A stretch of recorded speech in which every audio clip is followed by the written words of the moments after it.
Salut tout le monde, j'espère que tout le monde va bien. Je suis très heureuse d'être parmi vous aujourd'hui, mais encore plus heureuse d'être sur la magnifique Fès, l'historique. Alors, comme on vient de dire, je m'appelle Hafsa, j'ai 17 ans et je suis étudiante. Et comme tous les jeunes de mon âge, j'ai tendance à chercher des subterfuges pour m'échapper un petit peu du monde. Et comme bien sûr chacun a ses façons, certains ont choisi la musique, d'autres la peinture, d'autres encore les clopes. Et moi j'ai choisi la littérature. Et ça a commencé dès l'âge de 10 ans, où j'ai écrit mon premier poème afin de participer à un concours de littérature au niveau de mon école. Et j'ai remporté le premier prix. Toute contente, la première personne que j'ai avertie était ma mère. Et après l'avoir lu et relu, elle me dit, et je me souviens très bien de ce qu'elle m'a dit ce jour-là. Ma fille, ceci est un don, préserve-le et mets-toi à écrire. En parlant des mamans, j'aimerais s'il vous plaît qu'on applaudisse les mamans, vos mamans, et j'applaudirai la mienne.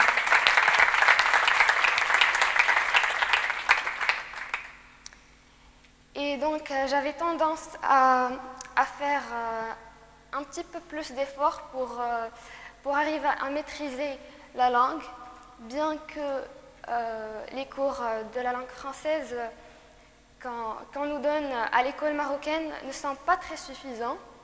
Donc je devais faire un effort magistral. À l'âge de 11 ans, j'ai eu ma première parution dans la presse écrite. Et c'est là que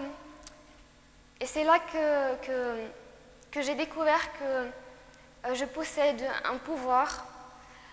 Ce pouvoir est de faire entendre ma voix à travers mes écrits. Cette puissance magistrale de propager des messages, des appels et sensibiliser les gens. Et donc le voilà mon poème. Et comme vous voyez ici, j'ai dû modifier mon âge parce qu'on a fait avancer mon âge de 2 ans. Parce que d'après eux, ce n'était pas crédible qu'une fille de 11 ans puisse parler de l'orphelinat. Et c'est là que mes parents ont commencé à parler de moi avec fierté au sein de la famille et à leurs amis aussi.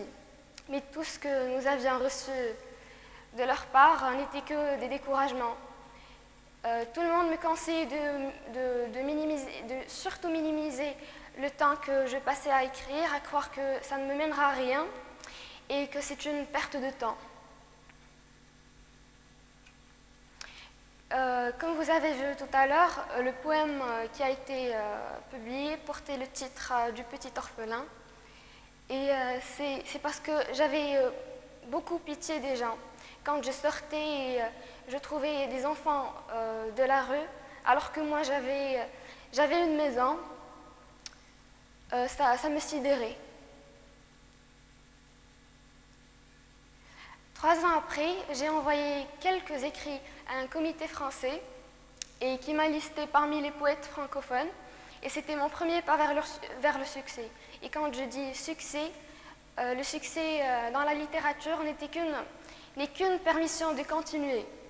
Et bien sûr, quand le succès persiste, tout le monde adhère. Et là, les gens qui me décourageaient ont découvert qu'ils avaient vraiment tort. Voilà. Et là, il y a quelques mois, j'ai lancé un blog où j'écris encore des articles, mais en prose cette fois-ci. Et finalement, j'aimerais vous dire que c'est bien d'avoir des gens qui croient en nous et qui nous encouragent. Mais l'essentiel, c'est de croire en nous-mêmes, de persévérer et d'aller jusqu'au bout de nos rêves. Et surtout de ne jamais permettre à n'importe quel souffle de vent de chambouler nos projets et nos plans. Comme je viens de dire, le thème sous lequel j'écrivais était l'injustice, la pauvreté, la misère, l'orphelinat. Mais il s'est avéré que je n'étais pas la seule qui y pensent. Et là, ce sont des fleurs qui se sont écloses pour le crier si fort et en faire tout un printemps arabe. Au Maroc, c'était la naissance d'un mouvement pacifique qui a été pour la plupart des jeunes une très grande école, qui a su réveiller la conscience civique des Marocains, et il a su aussi réconcilier les jeunes avec l'associatif et avec la politique. Et à travers les réseaux sociaux, le relais des manifestations, des appels, des dénonciations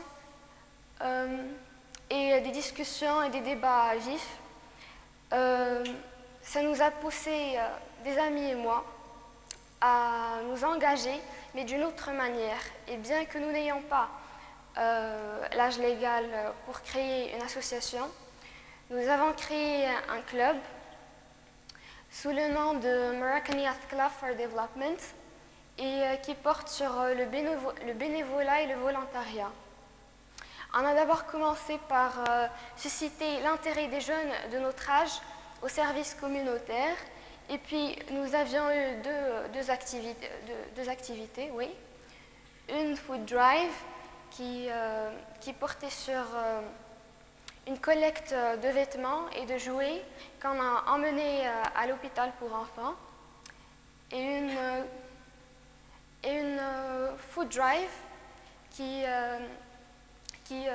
portait sur une collecte d'aliments et de produits essentiels qu'on a emmenés au centre de détention des délinquants. Et ce que nous avions reçu en retour, c'était des sourires rayonnants et une reconnaissance infantile. Avant de descendre plutôt, j'aimerais partager avec vous un mot qu'on me dit souvent quand je passe par des moments de faiblesse ou quand je me sens incapable de faire quelque chose ou de réaliser quelque chose et qui me fait beaucoup de bien. Ce mot dit « أينما تكون الإرادة تجري الطاقة ».